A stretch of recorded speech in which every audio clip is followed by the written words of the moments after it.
Israel has a fascism problem. While the West is being destroyed from the inside by an autoimmune disease, also known as collective guilt syndrome, it simultaneously faces a number of external, increasingly aggressive totalitarian forces, most prominently that of radical Islam. And on the frontier of this conflict, both militarily and ideologically speaking, we find Israel. In this video series, I'm going to address the most common arguments and points of criticism used against Israel with regards to its current operation in Gaza and its actions towards its enemies as a whole.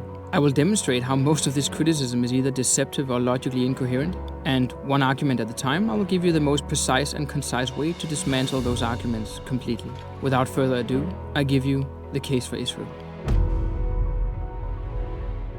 What I want to address today is the myth that supporting Israel right now is the same thing as supporting right-wing nationalism. It's not. It has nothing to do with supporting the current government of Israel either, meaning that it has nothing to do with supporting Netanyahu either. Now, I'll talk about him specifically in another video. No, and in fact, what Israel is doing these days has very little to do with right-wing ideology in itself. What people tend to forget is that throughout the history of modern-day Israel, since 1948, that is, most of the Israeli governments have been left-leaning or at least center-left. Ever since Ben-Gurion, the first prime minister of Israel, who was of course a labor socialist, Israeli politics has been more or less dominated by leftist centrist ideology. In fact, the Socialist Labour Party held power in Israel for the first approximately 30 years of Israeli history. Before, of course, Menachem Begin and the right-leaning Likud party won their first election in 1977. And it is only after this, throughout the 1980s,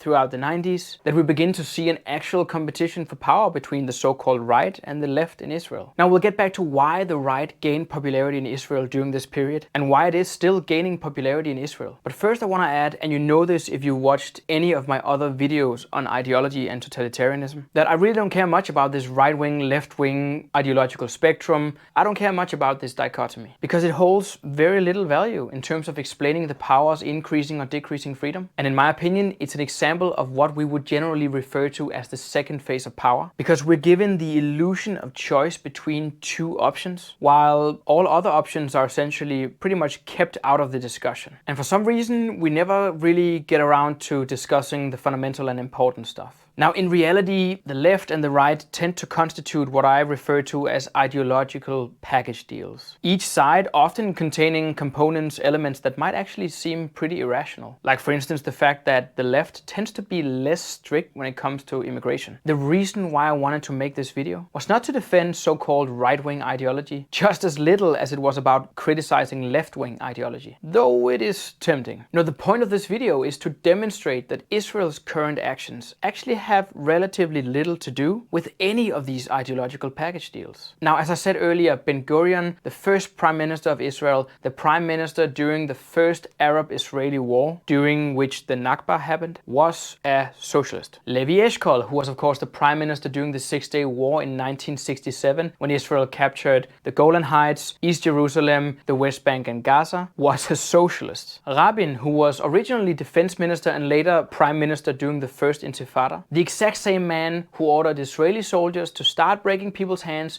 in order to quell Palestinian violence, was a socialist. Now then the interesting question becomes, did any of these people do this because they were socialists? And the answer is no. They did what they needed to do because Israel was under attack. As was the case with more or less any conflict that Israel has been involved in since its establishment. And now the exact same thing applies to what is going on today in Gaza and Lebanon. It's not because of a right-wing coalition per se that Israel is doing what it's doing. It shouldn't be. Israel is doing what it's doing because it needs to defend itself. But then again, we might still want to try to explain the reasons for the rise of the right in Israel during these last few decades. Now, as I said earlier, the first right-wing government in Israel was in 1977, when the Likud party, when Menachem Begin took power. Now, this was of course largely due to the aftermath of the Yom Kippur War in 1973, which was regarded as a complete failure of Israeli intelligence and the labor government under Golda Meir. It was nothing less than a trauma for the Israeli people. And it was so devastating to the Labour Party that, as I said, the Likud party ended up winning power in 1977. Now, another extremely important component to this was the fall of the Soviet Union in the beginning of the 90s, which resulted in the fact that more than 1 million Russian Jews immigrated to Israel during this period. This is known as the Russian Aliyah in Israel, by the way. Now, of course, these former Soviet citizens brought with them certain ideas and sentiments. They first and foremost tended to be more anti-socialist. I probably don't need to explain why.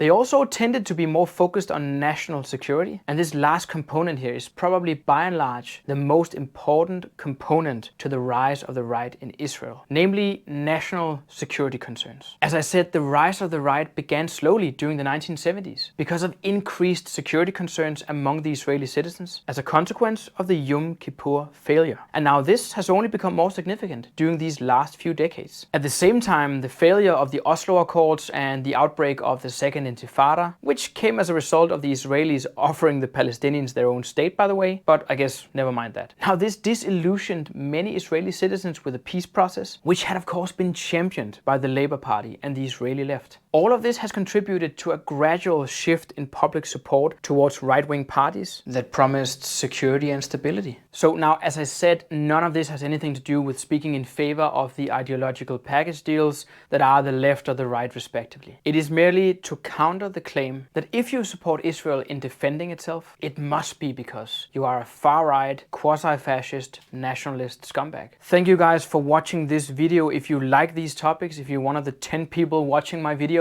make sure that you watch my other videos in this series where I deconstruct some of the most common arguments used against Israel. For instance, the claim that proportionality is morality, that the two-state solution is an actual solution, or that Israel is committing a genocide. Make sure that you leave a comment if you agree or disagree with anything I just said. Otherwise, see you.